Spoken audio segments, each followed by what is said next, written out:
வெந்தயக்களி செய்ய தேவையான பொருட்கள்: அரிசி 1 மான்படி, 2 டீஸ்பூன் வெந்தயம், தேவையான அளவு நல்லெண்ணெய். ஒரு நாள் முந்திய நாள் நைட்டே அரிசியையும் வெந்தயத்தையும் ஊற வைத்துவிட்டு படுத்துக்கொள்ள வேண்டும்.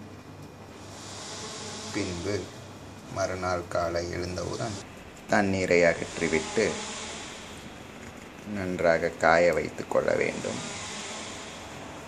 1 மணி நேரம் காய வைத்தால் மிகவும் நல்லது.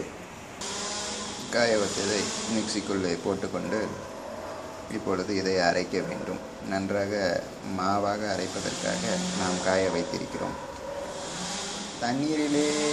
தண்ணீரை ஆட் பண்ணி கூட நீங்கள் நல்லா அரைச்சி வச்சுக்கலாம். பட் ஆனால் இந்த மாதிரி காய வச்சு அரைச்சிங்கன்னா ரொம்ப நைஸாக அரைப்படும்.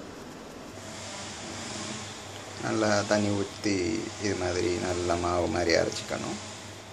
இப்போ நான் தண்ணி ஊற்றி அரைச்சிருக்கேன்.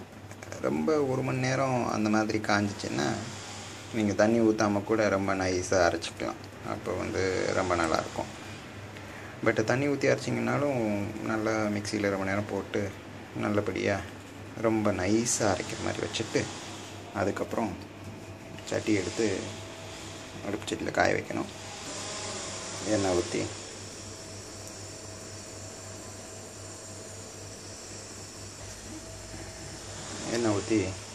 சட்டியை காய வச்சாச்சு.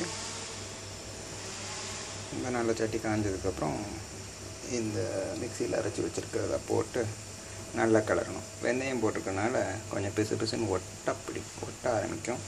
அப்போ என்ன பண்ணோம்னா கொஞ்சம் நல்லா நிறையா தண்ணி ஊற்றி நல்லா கரைச்சி உள்ளே இருக்க அரிசியும் வெந்தயமும் வேகிற மாதிரி பார்த்துக்கணும். சட்டி சூடாடிச்சு இப்போ வெந்தயத்தை நம்ம அரைச்சி வச்சுருக்கிறத போட்டுடலாம்.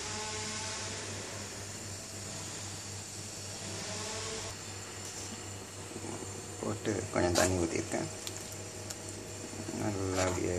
நல்லா கிளறிக்கிட்டே இருந்தோம்னா கொஞ்சம் நேரத்தில் அந்த தண்ணிலாம் இதாகி அரிசி பாயில் ஆக ஆரம்பிச்சனால தண்ணியெலாம் கெட்டியாகி நல்லா அழகாக வந்துடும். அதுக்கப்புறம் இதுக்குள்ளே நம்ம தேவைப்பட்ட இஞ்சி துருவல், கருப்பட்டி, மண்டவெல்லம் அதெல்லாம் டேஸ்ட்டுக்காக ஆட் பண்ணிக்கலாம். பட் இதே மாதிரி சாப்பிட்றது ரொம்ப நல்லதுங்க. நல்லா கிண்டி விட்டுட்டு, ஏன்னா வெந்தயம் போட்டுக்கனால அது அப்பப்போ ஓட்ட ட்ரை பண்ணணும். நல்லா கிண்டி நல்லா வேக விடணுங்க. அதுக்கப்புறம் எண்ணெயும் சேர்ந்துருக்கனால மோஸ்ட்லி ஒட்ட விடாது.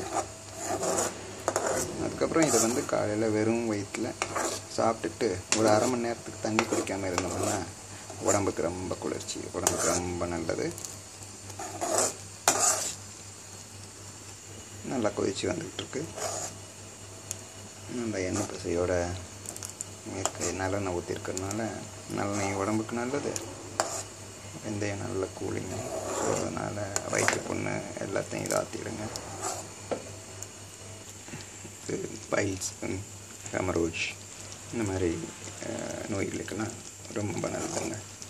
எதுவுமே ஆப்ரேஷன்லாம் பண்ணாமல் இதை மட்டும் சாப்பிட்டு வந்தோம்னா நமக்கு இருக்க பைல்ஸ் எல்லா பிரச்சனையும் க்யூர் ஆகிடுங்க.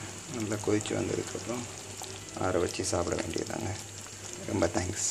Okay, by.